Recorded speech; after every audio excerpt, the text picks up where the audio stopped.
If not now, tell me when. If not now, tell me when. We may never see this moment or place and time again. If not now, if not now, tell me when. I've been thinking in music a lot this week. I don't know if that ever happens to any of you. Sometimes it is quieter inside my own head. Sometimes prose and poetry pop up, and sometimes it's music. There's a deep power in music. And the song that Kristen just sang a part of, If Not Now, by Carrie Newcomer, has been on my mind. We are in a moment, a place in time, as a nation, that we may, hopefully, never see again. But it is sadly one that we have seen far too many times before. Over and over in my lifetime, I have turned on the news or opened a paper to hear of yet another Black or brown life being stolen. To list the names from the last 40 years would take a sermon or more. Even just the last few weeks, we have witnessed the murders of Ahmaud Arbery, Breonna Taylor, and George Floyd. And y'all, those are just the murders that have made national television. There certainly have been other killings of our Black and brown siblings. And yet still I will hear people say, oh, that was necessary force, or oh, that was one bad apple, or oh, that was vigilantes. We can no longer accept, if ever we did, that these events are just one-off moments of rogue officers or accidental deaths. We live in a system that oppresses Black and brown lives and bodies and does this with intention and with the weight of history. We live in a system that accomplishes this oppression through nearly every institution we have, and just one of those is our militarized police forces. Police brutality is the #4 killer of Black men in America. Let that sink in for a minute. And really, this should come as no surprise to any of us who have learned a bit about American history. Baked into the earliest laws of this country were the ideals of equality and liberty, but they were restricted. Slavery was sanctioned, and for centuries it was legal to murder and rape enslaved people, to separate them from their families. It was legal to use every form of torture our American ancestors could imagine. Legally, enslaved peoples weren't human to the masters and the lawmakers and the governments of our early nation. And even once a war was fought and freedom was theoretically granted, our white forebears found every way they could to keep Black and brown lives in a perpetual state of struggle. They instituted laws of segregation. They made it hard for people of color to borrow money, own homes, create generational wealth to be passed on. Those who ruled this country, whether elected to office or through their control of money and power, worked to keep those freed from slavery in a different kind of slavery by preventing access to education and wealth and decision-making, healthcare, everything that makes it possible to feel safe and secure. They also worked to ensure that non-elite whites felt superior to people of color so that racially based hatred and fear would prevent any kind of solidarity among those in poverty and without power. And on top of everything, they instituted police forces designed to protect the status quo. In other words, to protect white people and to police and contain people of color by creating a school-to-prison pipeline that results in 1 in 4 Black men being imprisoned in his lifetime. For centuries, our story as a nation has been a story of power and wealth hoarding by white people who have kept people of color outside the circle of institutional care and compassion, outside the circle of decision-making. Layered over that shameful history is an even more shameful one. Through lynching, cross-burning, police brutality, and violent racism, our nation has enacted continued violence on the bodies of people of color long after freedom was made law. If you listen to me preach often, you know I don't usually use the words sin or evil, but I honestly have no other words for this. Our Unitarian Universalism believes in the goodness of people. We don't believe in the original sin of the Garden of Eden, but I absolutely believe that our original sin here in this country, here in this American experiment, is the racism that was built into our systems from the minute enslaved people stolen from their homes were forced off boats and onto this shore 400 years ago. The evils of slavery and racism live in us to this day. Some of us live with the privilege of white skin that allows us to benefit from these systems, while others of us live with black and brown skin that makes us targets and makes our lives worth less to America in 2020. We have to start with that truth. We live in a racist system. I see sorrow and trouble in this land. I see sorrow and trouble in this land. Although there will be struggle, we'll make the change we can. If not now, tell me when.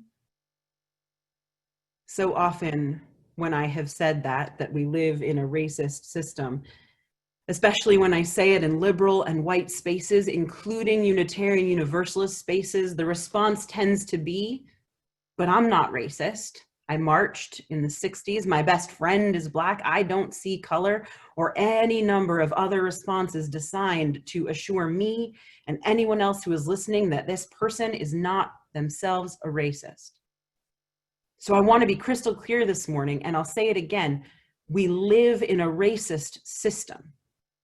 Whether or not you or I personally hold racist views or values or enact behaviors designed to harm people of color, we live in a racist system and we cannot escape that.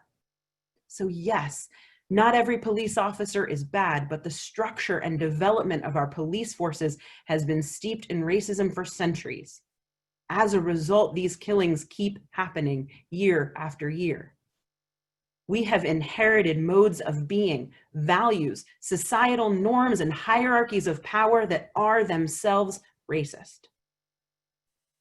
For we who are white, seeing that is hard because the system is our system, designed by us and for us. A fish doesn't know that it's swimming in water, it just swims. That has been us white folks, for way too long. We've kept our eyes shut to the water we swim in.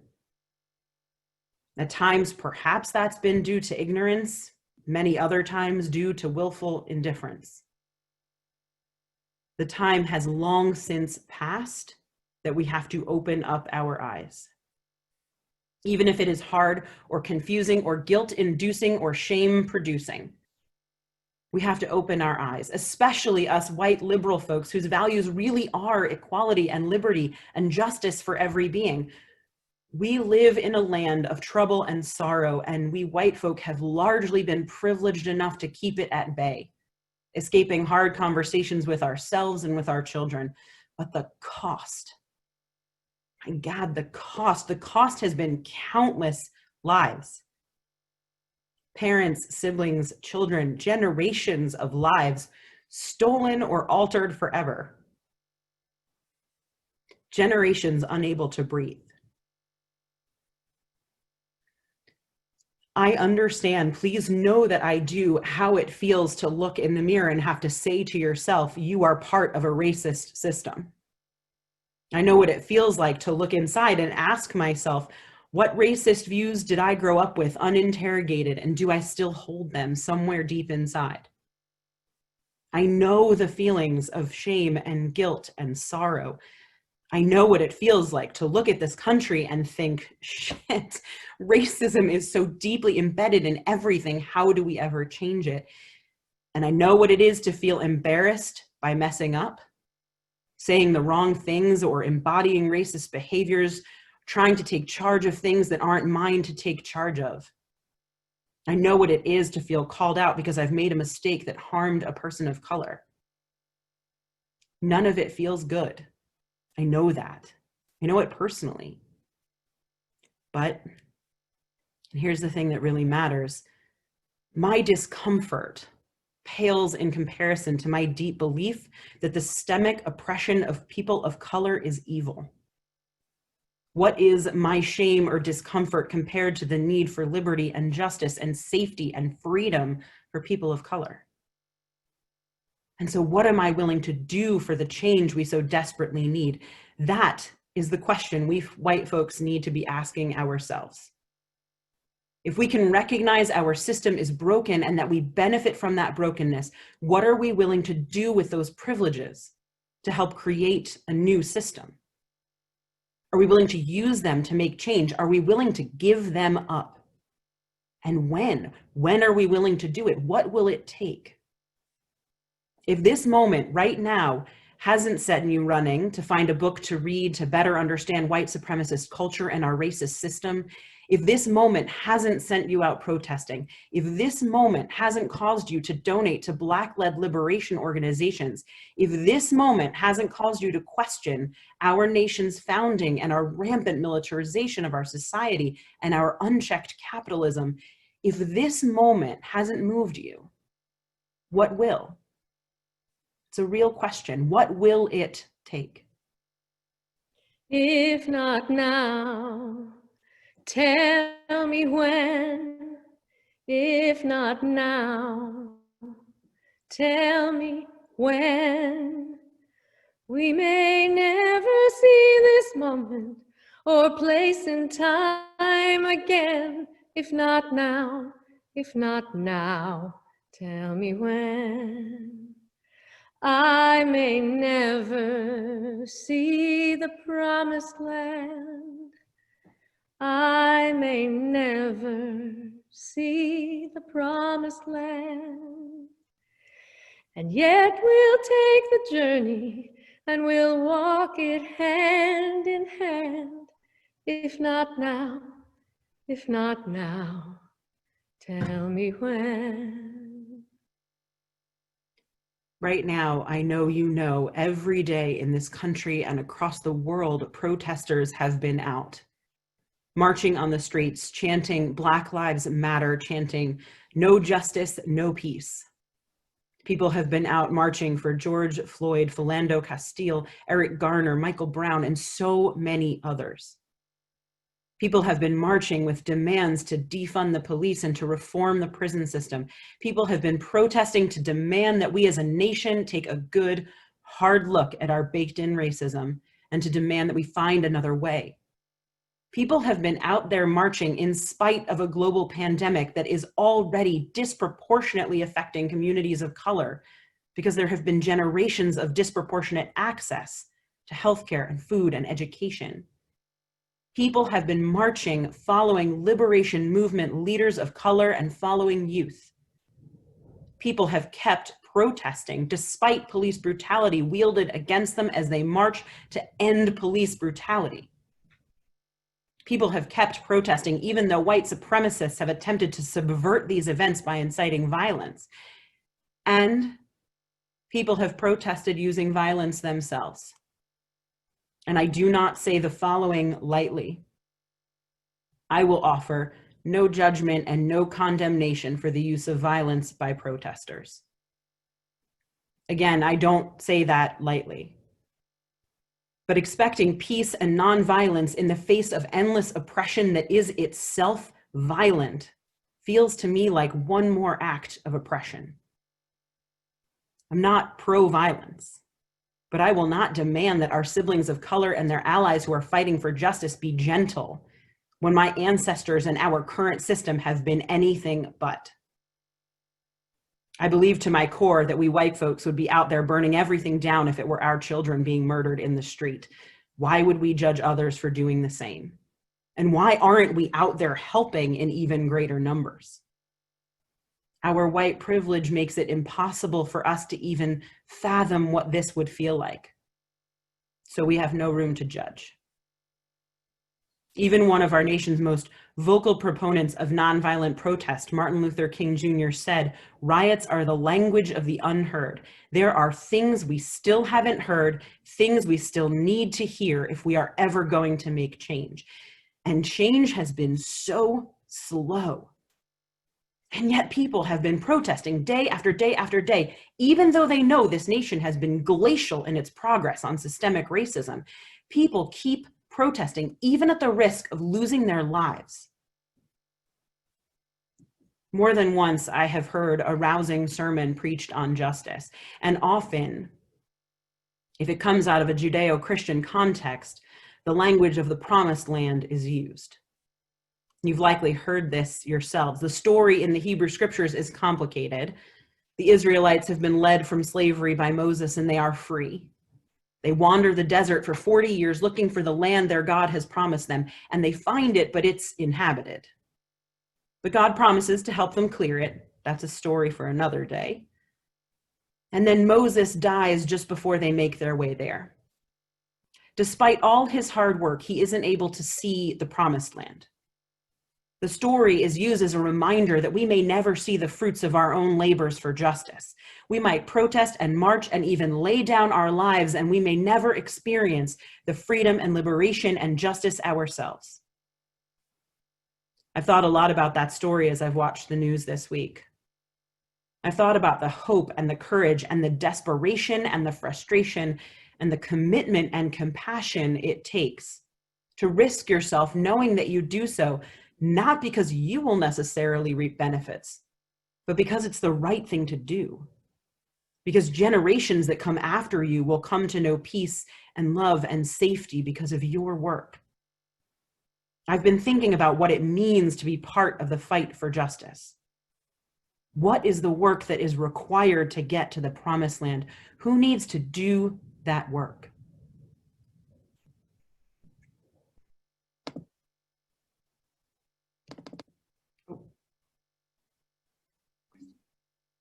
If not now, tell me when. If not now, tell me when. We may never see this moment or place and time again. If not now, tell me when. We'll work it till it's done. Every daughter, every son, every soul that ever longed for something better, something brighter. We all need to do that work. But the work is going to look different for each of us, and it's going to take many forms.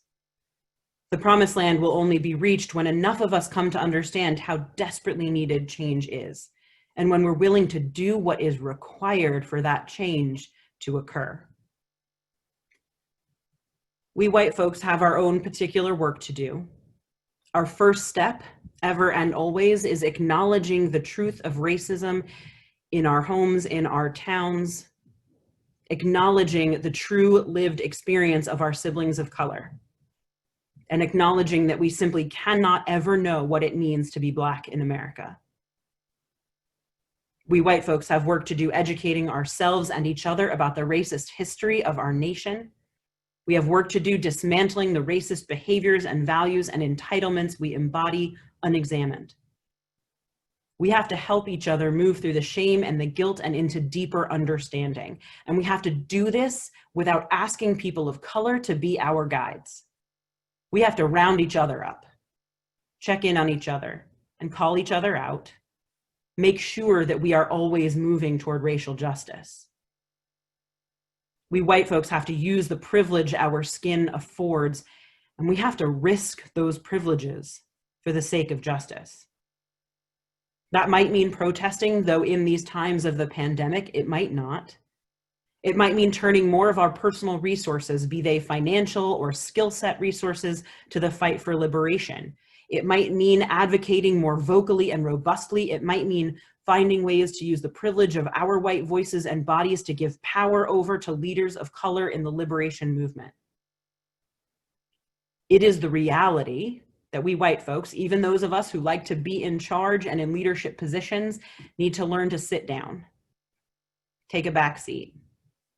We need to follow the leadership of people of color who've been working for those treasured ideals of liberty and justice for generations. Our white leadership hasn't exactly resulted in a just society. So we need to learn to listen, to let go of our expectations and privileges and follow. We can't go on as we have been. Things must change. And it will take a change of heart for this to mend. It will take a change of heart for this to mend. But miracles do happen every shining now and then. If not now, tell me when. If not now, tell me when. If not now, tell me when. We may never see this moment or place in time again. If not now, tell me when. I don't actually believe that we can convince everyone in this nation that racism is bad, or that people of color are of equal worth and dignity. For all that I have stressed systemic racism this morning, the truth is that all over this nation are white supremacists and neo-Nazis and nice liberal folks next door who are racist. I don't actually believe that we'll change the values and the hearts and the minds of every person in this country. For sure, I would love for that to happen, but I don't think it will. But it also isn't strictly necessary. The change can come even if the far fringe of racists never change their minds. The change can come if all of us nice liberal white folks would recognize that it isn't enough to be nice liberal white folks. And I hold myself as accountable as anyone on this. I am as complicit as any of us. It's easy to preach and talk and educate myself and you and congratulate myself for doing just the beginning of this work, but it isn't enough. We need me to change and you to change. We need our village to change. We need everyone we know who truly does value human equality, who truly does believe in the inherent worth and dignity of every person, no matter their color. We need all of our hearts to change in concrete and actual ways. We need to start prioritizing the fight for justice and equality as we never have before, prioritizing it over wealth and safety.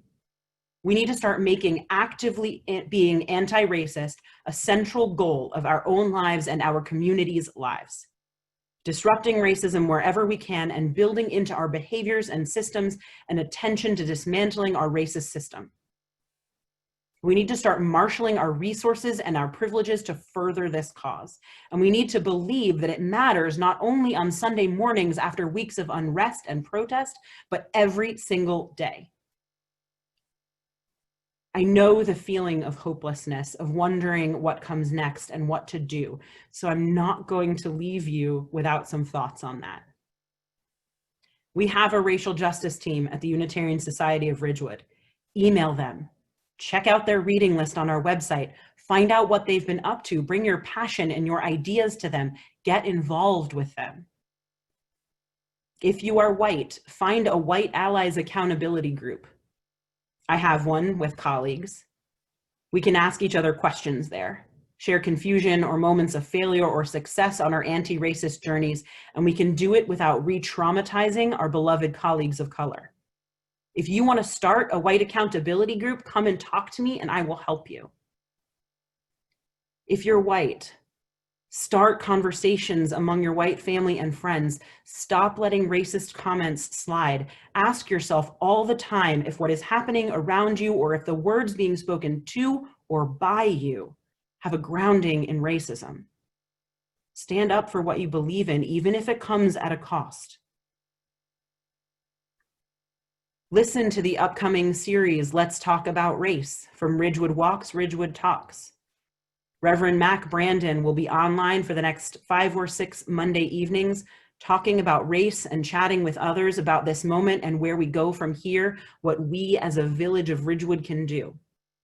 We will send out info on those sessions, but make time these coming Monday nights. Fund organizations that are working for change. The NAACP, Black Lives of UU, National Bailout, Black Lives Matter, any number of other organizations.